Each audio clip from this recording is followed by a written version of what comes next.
কীভাবে অ্যাক্সিডেন্টটা হয়েছে দেখেন ভাই, দেখেন অনেক মারাত্মকভাবে অ্যাক্সিডেন্ট হয়েছে। এটা যে কোনো টাইমে দুর্ঘটনা ঘটতে পারতো, কিন্তু গাড়ি অ্যাক্সিডেন্টের কোনো ক্ষতি হয় না, গাড়িরও কোনো ক্ষতি হয় না, দোকানের কোনো ক্ষতি হয় না। আল্লাহর রহমতে সব কিছু ভালো আছে, ড্রাইভারও ভালো আছে।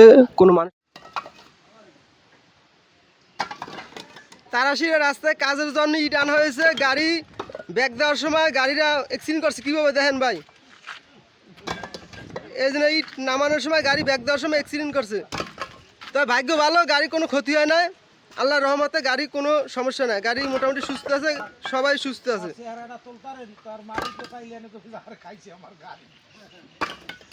এমনি গাড়ির কোনো ক্ষতি হয় না, একটা দোকান আছে পাশে, দোকানের কোনো ক্ষতি হয় না, এমনি গাড়িটা হালকা কাজ হয়েছে।